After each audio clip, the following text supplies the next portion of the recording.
Oke, berjumpa lagi bersama saya Sandro Jabrik Wong Gandeng sak donya. Mohon untuk tidak menyebutkan nama dan identitas dalam peromongan ini karena peromongan ini saya naikkan dalam konten YouTube.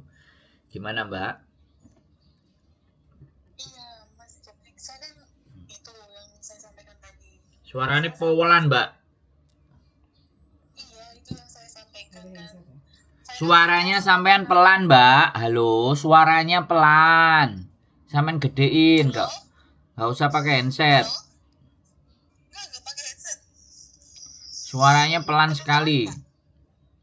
Kedengeran enggak? Kedengeran tapi kecil. Kecil ya.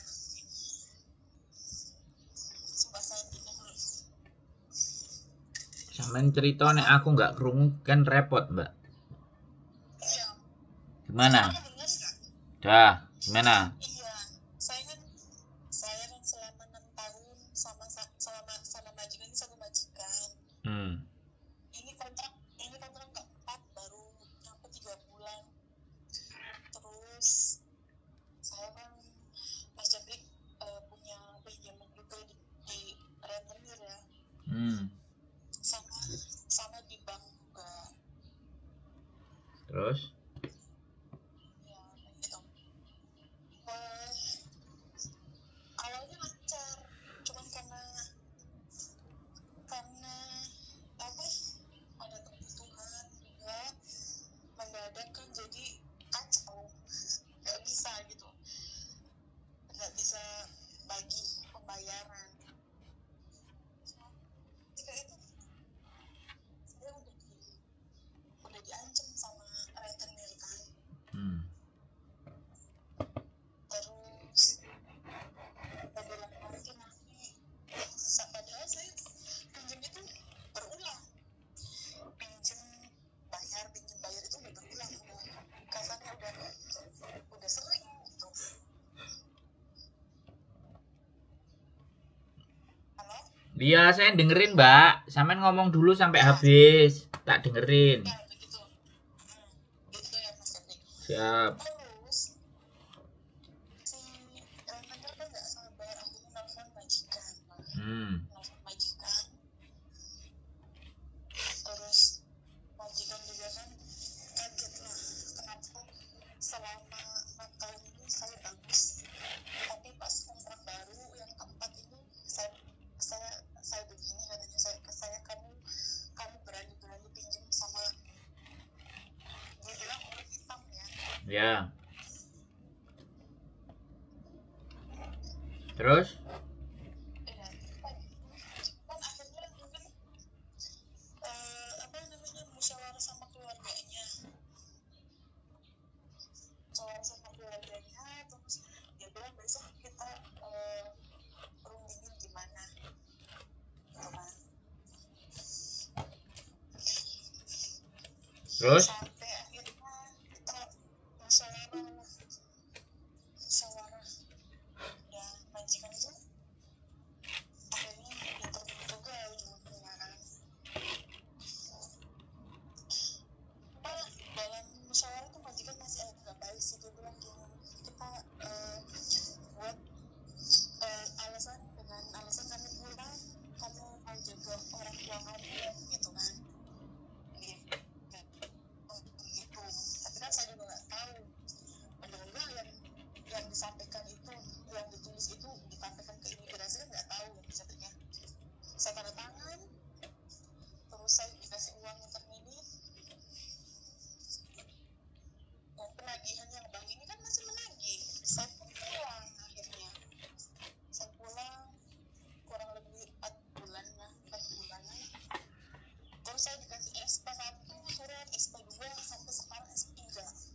Dan pernyataannya katanya gini, kalau kamu masih bisa bayar, kita ajukan kamu ke pengadilan. Dia bilang begitu. Dia minta kita adu banding.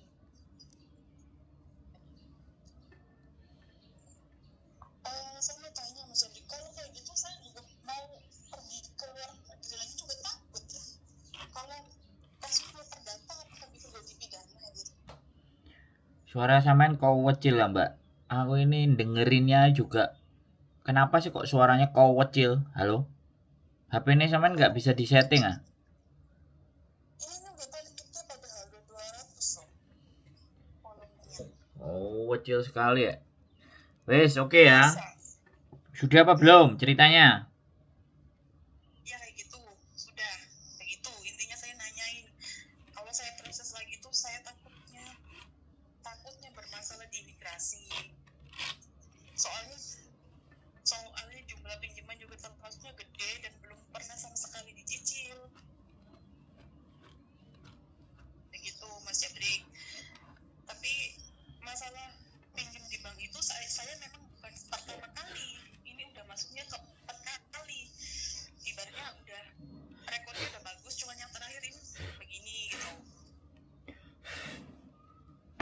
Udah belum ceritanya?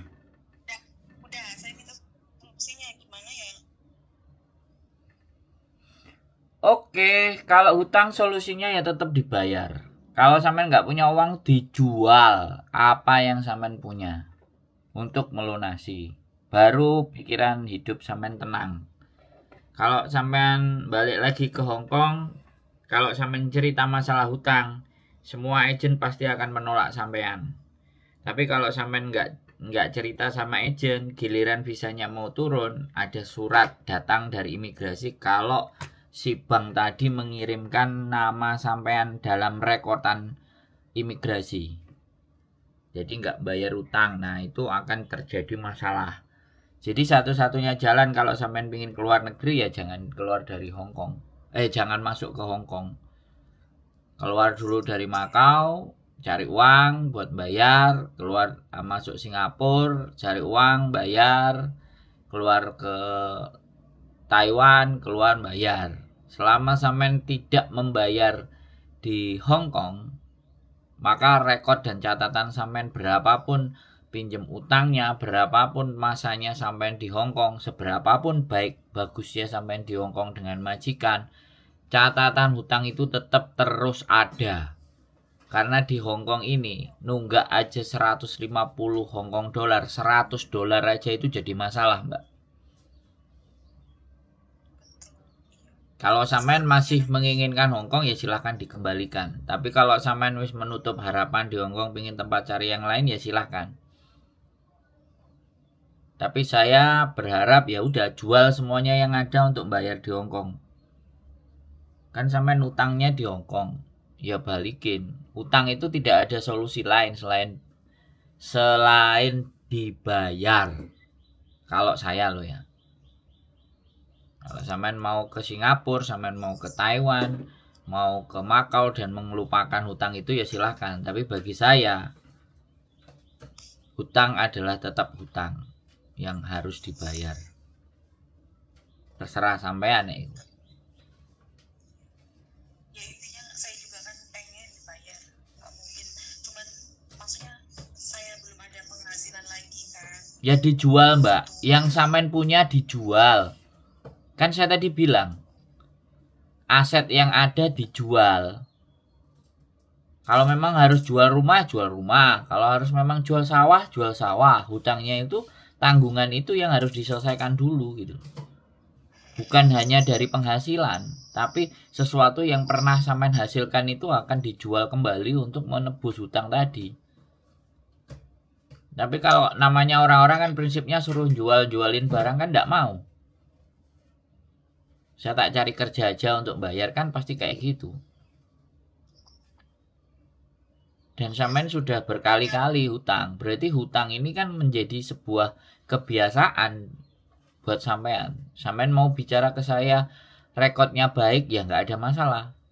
Silahkan sampean punya rekod baik. Tapi kalau ujung endingnya, manusia itu kan dilihat endingnya toh Mbak. Dilihat akhirnya kan. Bukan depannya. Dilihat akhirnya manusia itu akan kayak apa kan, akhirnya bagaimana kan itu tuh. Nah sekarang akhirnya sampean itu berakhir dengan cara yang begini. Ya sesuatu yang sudah sampean bangun sekian lama, sekian baik, bahkan reputasi sampean di bank. Yang namanya bank ya pasti begitu. Udah selesai ngutang tawarin lagi lebih gede, tawarin lagi lebih gede, tawarin lagi lebih gede. Akhirnya sampean njupuk sing gede manut ya wis del. masalah menimpa sampean. Itu pasti. Makanya psikologi hutang itu sekali lagi, kalau dibuat hutang untuk konsumsi, ya sudah. Makanya kan banyak pengusaha-pengusaha itu kalau bangkrut pakai asuransi, yang pabriknya dibakar lah, rukonya dibakar lah, biar asuransi keluar buat bayar hutang. Makanya mereka itu benar-benar dikalkulasi, hutang itu harus dikalkulasi. Dan hutang itu memang jebakan. Pasti. Ya, kalau kita mau menghutang berarti kan kita mau dijebak. Kita sendiri dijebak. Di Hong Kong itu utang syaratnya nggak seribet di Indonesia. Karena di Hong Kong mainnya rekod. Makanya ketika saya ngurusin orang-orang yang menikah di Hong Kong pun, itu harus ada catatan surat bebas hutang di TransUnion, kantornya ada di Tsim Sha Tsui. Kalau pasangan mereka tidak membuat surat itu, ya kan, surat bebas hutang, dinyatakan datanya itu bebas hutang, maka visa dependennya juga belum bisa diturunin. Sampai sebegitunya Mbak Hong Kong. Itu yang warganya. Kenapa? Apalagi itu yang warga negaranya. Iya, itu yang warganya Hong Kong, apalagi kita. Lah sampean wis mulai dulinan bank. Lah ini, ya itu tadi, makanya solusinya ya satu, nek sampean mau bayar, jual apa dulu semuanya kalau sampean masih kepingin balik ke Hong Kong.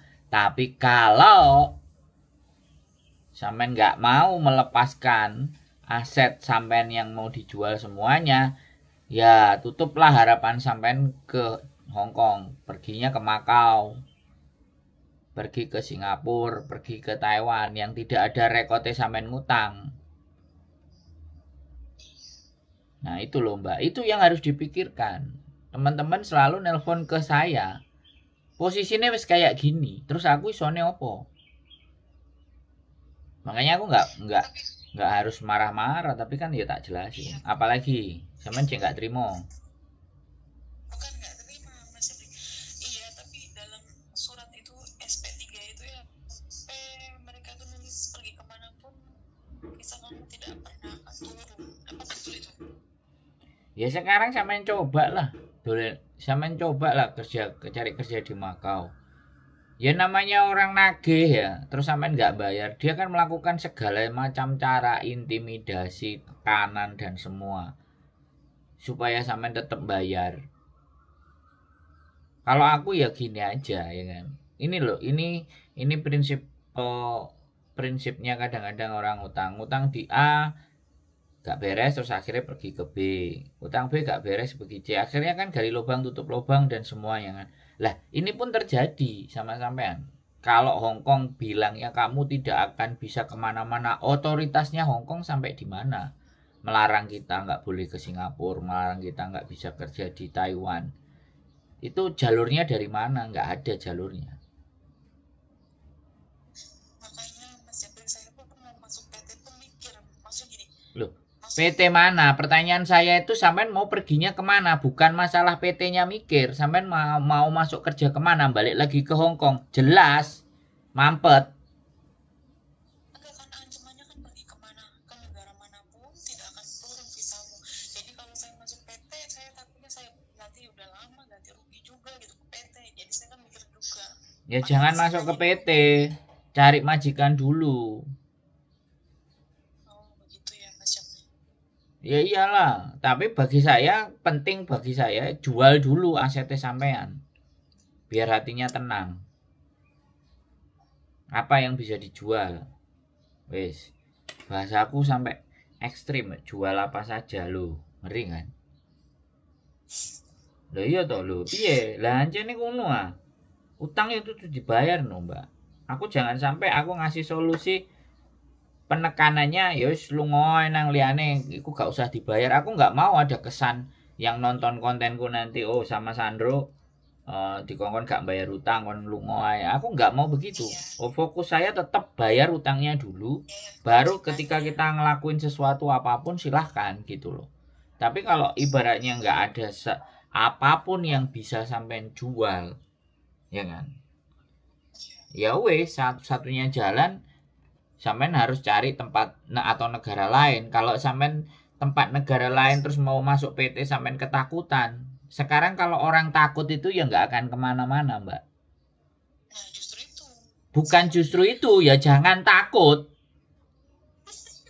Ya makanya saya nanya dulu ke Mas Jabri kan yang berpengalaman. Saya pun bingung gitu, takutnya Nah, rancang mainnya gitu. kalimat takut itu loh, lah kalau nggak sampean coba mana bisa. Banyak manusia di luar sana yang telepon saya karena takut. Lah kalau tidak bisa mengatasi ketakutan itu di dalam diri sendiri, ya sampai ya tetap begitu-begitu aja hidupnya. Ya nggak akan kemana-mana. Ya nggak akan ada solusi. Wong takut toh. Takut itu adalah sesuatu yang kita bayangkan. Dan sesuatu itu belum terjadi. Ya, Anda sendiri yang takut itu masalah psikologisnya Anda. Kecemasan itu masalah psikologisnya Anda. Baru tadi malam saya bahas tentang kecemasan, tentang bahas ketakutan, tentang kebencian, hatred, psikologis. Ya kenapa sampean takut? Ya karena kan sampean punya salah. Nah salahnya itu juga belum diselesaikan. Kesalahan itu belum terbayar, belum terselesaikan. Akhirnya menghantui rasa takut tadi. Orang kalau salah itu pasti takut, tapi kalau orang itu benar, nggak ada takut. Tapi kalau orang benar itu takut, berarti psikologinya ada yang terganggu. Masalahnya cuma di situ, Mbak. Kalau sampean tidak mencoba, mana bisa. Lah kalau sampean mau cari kerja masuk ke PT, ke Makau itu nggak perlu PT. Ke Makau itu masuk aja grup domestic helper Makau. Nah, majikan itu belajar di situ. Sampean tinggal telepon, ya kan? Sampean beli tiket, majikan ngurusin visanya sampean berangkat. Wis kerja, satu kontrak setahun. Makau itu nggak perlu PT. Budal dewe yo iso. Juga ada yang sebenarnya ada yang nawarin katanya 2 minggu kamu bisa terbang. Cuman ya saya masih nanti ini imigrasinya gimana gitu. Ya wis, ya sampean duduk manis di Indonesia, duduk di rumah sampean, terus ngawasi sawah, terus karo meratapi nasib dan gak berbuat apa-apa, wis ngono ae. Apa saya buat kalimat sing rada elek meneh? Ayo ngomong dadi LC lah piye. Lak tambah omonganku gelarah kan, gak karu-karuan. Lah piye? Ngekei solusi A, ngekei solusi B, ngekei solusi C, ngekei solusi D. Sampai masih takut aja terus kon kudu piye aku? Aku harus kayak gimana? Nah ya, saya coba. Makanya sampai saya masuk rumah sakit seminggu Mas.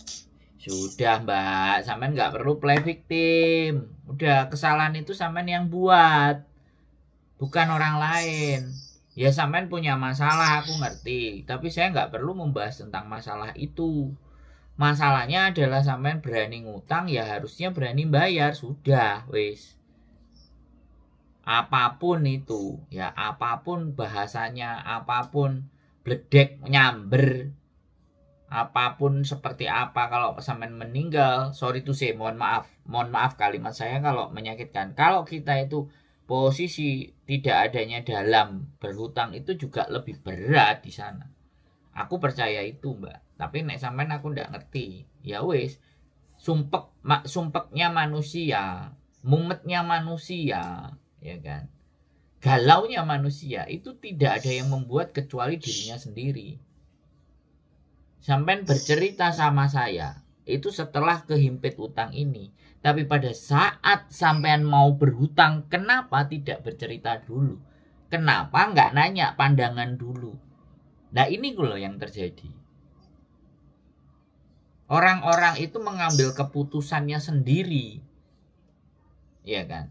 Tanpa ada pertimbangan dari siapapun. Ketika keputusannya itu salah, barulah dia bercerita ke kiri, kanan, atas, bawah. Mencari sesuatu untuk membantu melegakan pikirannya dirinya. Nah, kalau saya boleh bilang, boleh nggak saya bilang egois? Nah, kan kayak gitu. Nah, keegoisan sampean itu menyebabkan sampean hari ini harus menempuh risikonya. Nah, terus ketika kita kasih saran, ya gas aja ke cari kerja di tempat lain. Sampean takut lah, terus kongkon kudu piye, terus aku kon ngekei duit sampean, apa ya mungkin. Ya udah saya mau coba langsung. Gitu loh Mbak ya. Sekali lagi sampean harus bertanggung jawab atas apa yang sudah sampean lakukan. Itu fix ya. Hidup itu kita bukan menggantungkan orang lain. Jadi begitu ceritanya. Masa aku kate ngajari, yo mencari gubernur, yo mencari wali kota, yo masa kayak aku kayak gitu, deh kan? Sampean kan wong wedok, ya kan? Wanita itu, pria itu bertekuk lutut pada wanita, Mbak. Lah, saiki wanitanya pinter nggak membuat laki-laki bertekuk lutut untuk bisa lo tambah ngajari elek aku, menuruti apa yang sampean mau lo tambah ngajari elek, bener nggak? Ya wis. Makanya kan kemiskinan itu akan menyebabkan kekufuran. Nah, iki kalimatnya. Makanya ya kan. Nah, miskin itu dari apa? Miskin itu bukan dari tidak punya uang. Miskin itu kondisi dan keadaan mental. Bukan gak duwe duit. Miskin itu keadaan mental psikis kita, bukan diri kita.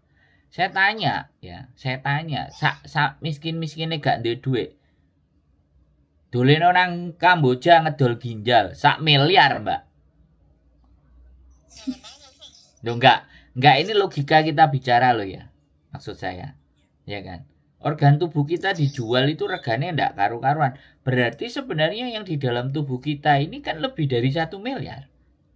Tapi karena kita selalu menganggap yang ada di dalam diri kita itu gak ono regane, jadinya ya miskin. Nah itu tadi, berarti kan miskin ini sebenarnya kondisi mental, kondisi psikis, bukan gak punya uang.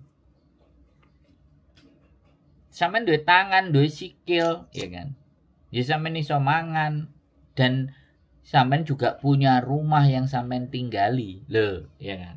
Mosok sampeyan mbambung koyo aku nang Victoria Park kan ya enggak.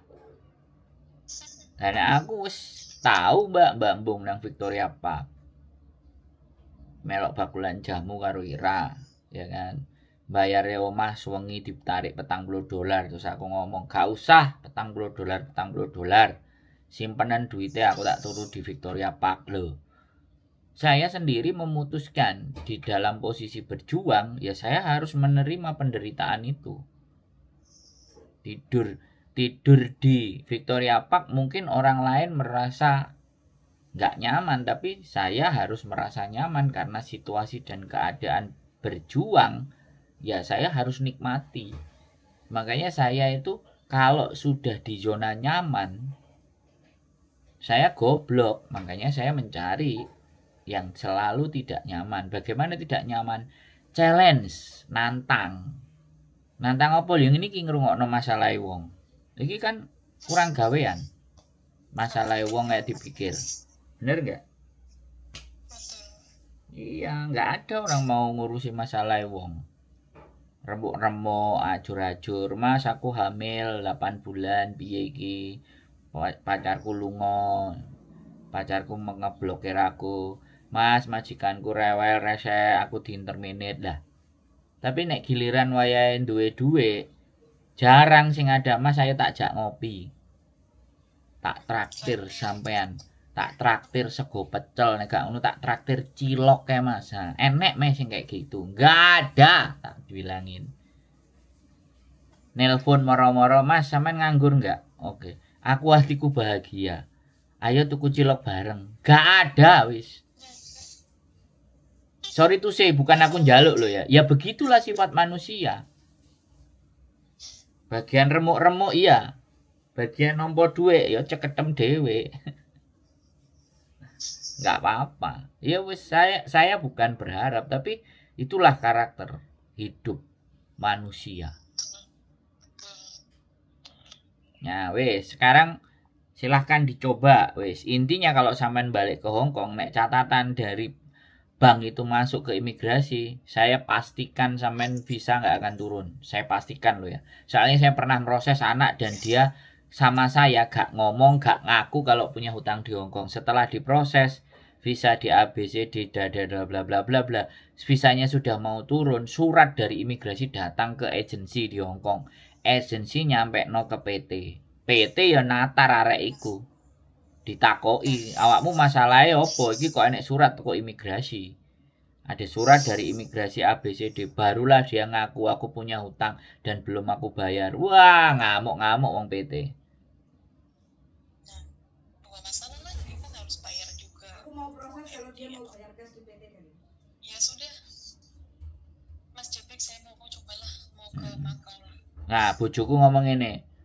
Ya, bojoku ngomong kayak gini, sampean mau diproses asalkan sampean mau bayar cash di PT. Lah padha ae gaya aku. Dikongkon bayar cash, sampean wis bayar cash bisa gak medun. Sampean gak iso narik duitnya sampean. Wah tambah remuk puyan. Aku enggak. Ya sudah, biar dia dengan masalahnya sendiri selesai dulu.